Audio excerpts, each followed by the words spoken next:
আজকে হচ্ছে সানডে, ছুটির দিন। তো বুঝতেই পারছো, ছুটির দিন বলতে আমাদের কিন্তু ছুটি নেই। আমার ভীষণ দুঃখ হয় যে সবার ছুটি আছে, আমার কোনো ছুটি নেই। সারাদিন শুধু কাজ করতেই হয়, রান্নাও করতে হয়, সমস্ত কাজ করতে হয়। দেখো অফিসে যারা যায় তাদের ছুটি আছে রবিবারে, কিন্তু আমার বরের কিন্তু ছুটি নেই। এটা আমি একদম মানে কি বলবো, ভীষণই দুঃখ পাই, কষ্ট পাই আমি একদম অনেকটাই যে আমার বরের রবিবার আসলেও একটু ছুটি নেই, কোনো পুজোতে ছুটি নেই। মানে কি বলবো, আর থাক সেসব কথা বাদ দাও। তো সকালবেলাতে দেখো রান্না করিনি, পরোটা দিয়ে আজকে সকালের ব্রেকফাস্ট খাওয়া দাওয়া সবার কমপ্লিট। সবাই চলে গেছে যার যার মতো কাজে, এবার ছেলে আর আমি খাচ্ছি। আর এদিকে হচ্ছে চিকেন রান্না করছি।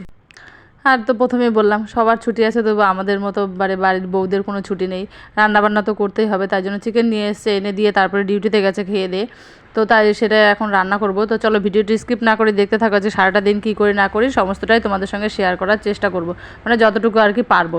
তো এদিকে দেখো আমার বদমাসটা কী করছে, ওদিকে আমি রান্না করছি আর এদিকে আমার সমস্ত শোকেস, তারপরে ড্রেসিং টেবিল, পড়ার টেবিল, ওর তারপরে ওই ডাব্বাটা পেছনে দেখতে পাচ্ছ শোপিসটা, ওটা সব কিছু পরিষ্কার করছে। ওর এগুলো খেলা, ও মানে ওর খুব ভালো লাগে।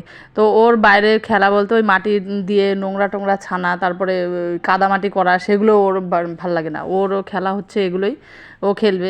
মানে আমার সব ঘরের জিনিসপত্র পরিষ্কার করবে। তো আমি একটু আবার ভিডিও করছিলাম দেখে আমাকে বলছে, তুমি কেন আমার ভিডিও করছো, আমি তোমাকে সব কাজ করে দিচ্ছি না? সকালবেলাতে বাসন ধুয়ে দিয়েছে আমার সঙ্গে সঙ্গে।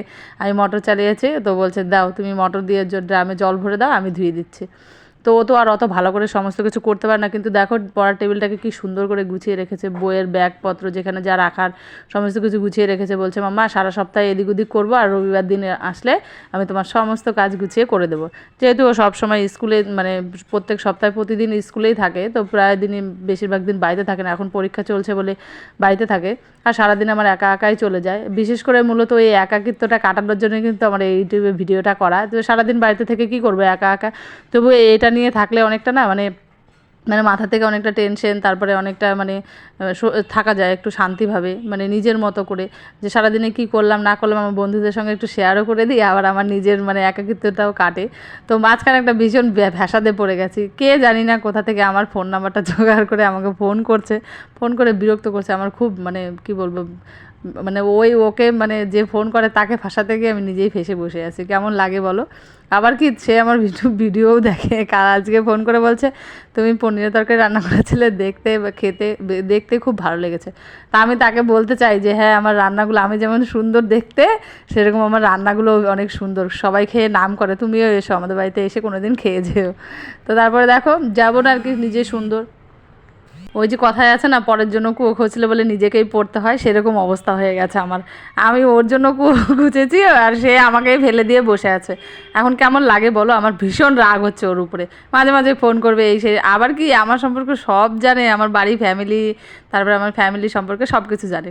তো আমি জানি আজকে আমার এই ভিডিওটাও দেখবে, তো তাই জন্য আমি তাকেই বলছি যাও তুমি আমার সম্পর্কে সব কিছু জেনে বসে থাকো, আর সেগুলো নিয়ে ধুয়ে ধুয়ে জল খাও, আমার তাতে আর কোনো আপত্তি নেই। তো তারপরে দেখো এখানে হচ্ছে গিয়ে ঘরের সব জিনিসপত্রগুলো একটু পরিষ্কার করে নেবো, যেহেতু সানডে অত কাজের চাপ নেই। তো বললাম না সকালে রান্না করিনি, দুপুরবেলাতে রান্না করছি আর এগুলো করছি। তো শুধু নিজে তো সুন্দর হলে হবে না, ঘর বাড়িটাকেও একটু সুন্দর করে রাখতে হবে, যেটা আমি মনে করি। আর অনেকের দেখি আমি নিজেরা একদম পুরো ফিটফাট হয়ে ঘুরে বেড়াই, কিন্তু ঘর বাড়িতে মানে কি বলবো, মানে এত নোংরা, মানে যাওয়ার মতো অবস্থাতে থাকে না। তো আমি আর কি সেরকম রাখতেও চাই না বা থাকতেও চাই না, যেহেতু আমার একটা ছোটো বাচ্চা আছে, তো তার দিকেও আমাকে খেয়াল রাখতে হবে। তো তাই জন্য আমি সবসময় একটু পরিষ্কার পরিচ্ছন্নভাবে থাকার বা রাখার চেষ্টাই করি। আর এগুলো নিয়ে আমার বরের সঙ্গে ভীষণ ঝগড়া হয়। এদিকে দেখো মাংস কষানো আমার হয়ে গেছে কমপ্লিট প্রায়। তো এখন একটু ঝোল দিয়ে দেবো আর কি। তো জল গরম বসিয়েছিলাম, তো ছেলে আগে দু তিন পিস নিয়ে খেয়েছে, এত টেস্টি হয়েছে, বলছে মাম্মা আমাকে আরেকটু দাও। তো আরেকটা দিয়েছি পরে, তারপর বলছে যে আর লাগবে না, চলে গেল। তো ও দেখো এদিকে কষানো মাংস খাক, আর আমি এদিকে মাংসটাতে ঝোল দিয়ে দিয়েছি। তারপরে আরও কাজ আছে, সেগুলো একটু কমপ্লিট করে নেবো। আর যেটা বলছিলাম যে নিজে শুধু সুন্দরভাবে সেজেগুজে পরিপাটি থাকলে হবে না, বাড়িঘরকেও সুন্দরভাবে পরিপাটি করে রাখতে হবে। তো আমি সেটাই চেষ্টা করি। 100%ই আমার ঘর বাড়ি নিয়ে আমার আমার মানে ভীষণ টেনশন, মানে ভীষণ পরিষ্কার করে রাখবো, এই করবো সেই করবো, কেউ যেন বাড়িতে এসে না বলতে পারে যে কেমন নোংরাভাবে থাকে হ্যান ত্যান। তোমরা অনেকে আমার ভিডিও দেখে বুঝতে পারো। আর এদিকে দেখো মোটর চালিয়ে এসে দেখি আমার ছেলে বদমাশি করছে, তো আমি ওকে বলছি যে দে আমাকে দে বাসনের ঝুড়িটা, আমি একটু ধুয়ে পরিষ্কার করে নিই। আর এটাকে এতদিন ধরে আমি এমনি রেখে দিয়েছিলাম, তো আজকে ভাবছি এটাকে দেওয়ালে আর কি লাগিয়ে নেব, যেহেতু নিচেটা থেকে থেকে না মানে জল টল লাগছে তো নষ্ট হয়ে যাওয়ার ভয়ে থাকে। তো অনেক শখ করে কিনেছিলাম, নিজের ইনকামের টাকা দিয়ে কিন্তু আমি এটা কিনেছি, মানে ভীষণই শখের জিনিস আমার আমার মানে খুবই ভালো লাগতো। আর আগে ও বাড়িতে থাকতেই কিনেছে, তো জায়গার অভাবে তো অনেক কিছুই কেনা হয়নি, তো অনেক কিছু কেনারও ইচ্ছে আছে। তো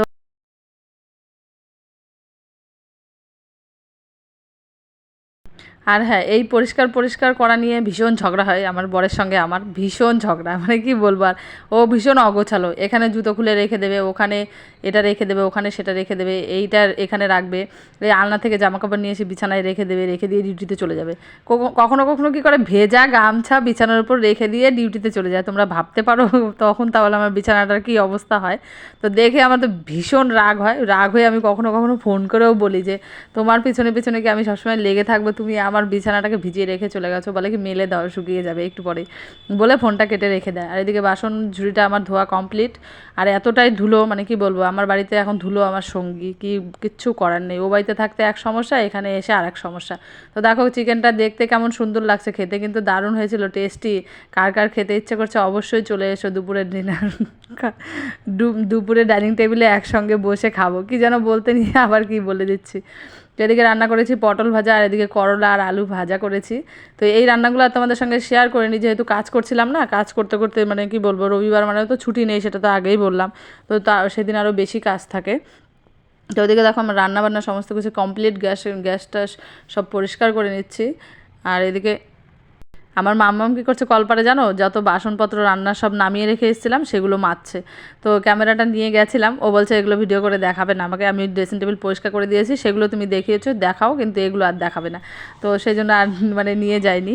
তো এই মানে আমার কাজ করে হেল্প করে দেওয়ার পেছনেও একটা অন্য কারণ আছে, আমি তোমাদেরকে অন্য সময় আর কি কখনো আমি শেয়ার করবো যে কেন আমাকে ও কাজে এত হেল্প করছে। তো সারাদিন যেহেতু আমি একাই থাকি, আমার কাজ আমি আমার মতো করি, আর যে যতটুকু সময় পাই একটু ভিডিও করে শেয়ার করার চেষ্টা করি। তো দেখো চান টান কমপ্লিট, পুজো দিয়ে নেব। আর এখানে আমার ছেলে পেছনে দেখতে পাচ্ছ ইনভার্টারের ব্যাটারিটা ওখানে রাখা আছে, মেশিনটা ওখানেই রাখা আছে। তো কি বলবো আর, কারেন্ট মানে লাইনের যে কাজ করে দিয়ে গেছে, এক ঘরের ওয়ারলিং করে দিয়ে গেছে, আর এক ঘরেরটা এখনও বাকি আছে, ওই আধাভাবেই ওইভাবেই করে রেখে দিয়ে চলে গেছে, প্রায় 15-20 দিনের বেশি হয়ে গেল। তো এখনও এগুলো কিছু সেট করেনি। আর এই যে এই ইনভার্টারের মেশিন টেশিন এগুলো সব, আর একটু পরপর কারেন্ট চলে যাচ্ছে, ভীষণ অসুবিধা হচ্ছে, যেহেতু এখানে একটু গরমটা কম, সেই জন্য একটু মানে একটু ভালো আর কি, শান্তি।